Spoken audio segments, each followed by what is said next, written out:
Hey everybody, it's Cam here. I'm going to do a January TBR. I know that I don't usually do these beginning of the month lists because I like to do an end of the month roundup, and it just kind of feels like I'm adding on too many gratuitous episodes if I do a beginning of the month TBR as well. But this month I have some really big news for me as a reviewer and the Nerdbook Review YouTube channel as well.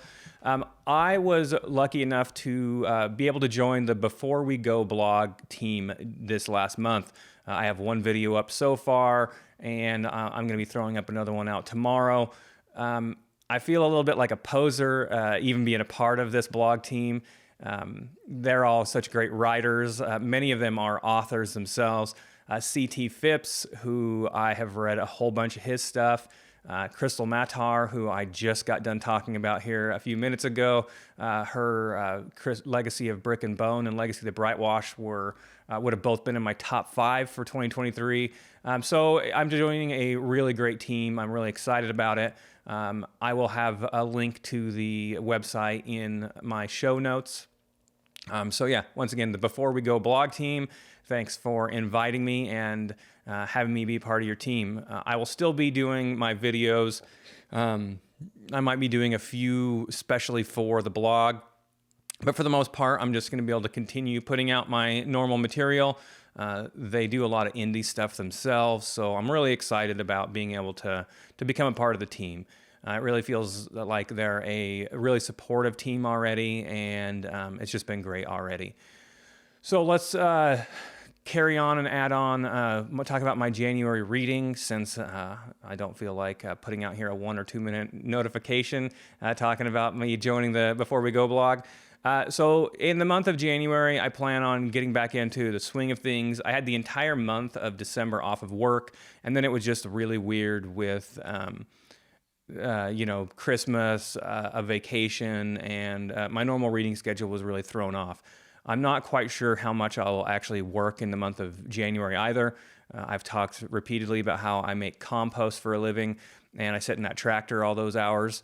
Well, in Idaho in January, it's muddy, it's mucky, and my tractor just doesn't like to go in that muck. Also, if it freezes up, which it looks like it might do here this next week, it actually gets too hard and will break off those metal teeth on my machine. So usually December and January are pretty slow months for me, and then I really get back into the swing of things in February and March. What's funny is I actually get more reading done then than I do when I'm home, and part of that's because there's just so many fewer distractions. Like, I can't get up and go make another video, or I can't get up and go have lunch with friends or something like that, right? I am stuck in that tractor for 10, sometimes 12 hours a day, 4 to 5 days a week, and you know what? I'm either going to be bored and scroll Reddit, or I'm going to get some reading done, right? And getting that reading done feels a whole lot better than doom scrolling for hours and hours at a time. So I'm going to start the month off in January. I'm going to finish off those final 2 Spiffbo books. That will be Hills of Heather and Bone and A Rival Most Vile. They're both more like cozy reads. I kind of got like a Regency era vibe. I don't actually have the synopsis right in front of me to prove that, but I know they both deal with a little bit of a romantic element and more of a cozy plot. Magic is prominent in both books, and I'm excited to get those 2 read, and I will get those reviews out here. They'll be my first 2 reviews of 2024. The Before We Go blog is actually part of the Spiffbo judge competition. They're one of the 10 blogs, but I am not joining that team here for this Spiffbo 9. I'm not sure if I will for Spiffbo 10 or not. I guess we'll decide if they want to include me. If not, then I'll continue doing those finalist reviews. But since I'm joining here in the middle of everything, I just decided, and they decided that it would be best if I just continued on and did my final 2 reviews.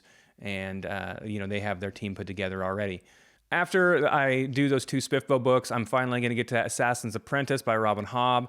Obviously, this is a classic, epic fantasy, one of the greats of the entire fantasy genre. Excited to finally get that started, and that will be my classic for the month of January. After that, I'm going to read Seeds of War by Jal Silva. It is a dark, epic fantasy that centers around smoke magic. This is one that a whole bunch of bloggers that I follow have already read and reviewed very highly, and it has just a beautiful front cover. Shows that I am absolutely susceptible to a pretty cover. So I'm excited to read that one. That'll be the fourth book I read for the month. After that, I will be reading City in the Dragon's Eye by Jordan Loyal Short. This is kind of a different sounding one. It's an arc that I received. It is a mage who drew too strongly on dragon magic, it sounds like, when he was trying to save his friends from an ambush, and he is now transforming into a dragon. And we'll have to decide if he wants to fight that or accept the power that being a dragon gives you. So that one sounded fun to me, and it will come out in February, so I'll make sure that I get that review out shortly before that. The next book after that will be The Silver Blood Promise by James Logan. This is a book that I really hope that is good because it has gotten so much hype already. Patrick Leo did a video for this one way back in November, and the book doesn't release till either April or May. I've seen a couple different numbers there. This one has had Nick Borelli, a bunch of people. We're talking like 5 or 6 people who are bloggers or booktubers who I follow, and some of whom I even talk to occasionally, who all have absolutely loved this book already.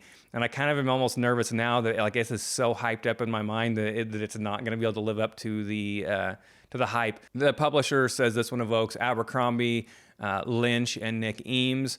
I'm not a huge Abercrombie fan, but I absolutely love Nicholas Eames in his Kings of the Wild series, and obviously Scott Lynch, his books, they're just classics. So if we get that grittiness, the humor, and the wittiness of those 3 authors in this series, then it's going to be amazing. So we'll see how it goes. It has gotten so much hype already. So after The Silver Blood Promise, I'll read Red Captains and Dread Kings by Ben Collins. This one I'm really taking a chance on. It has only got a few reviews total on Goodreads. The author reached out to me, gave me his pitch, and the book sounds really interesting.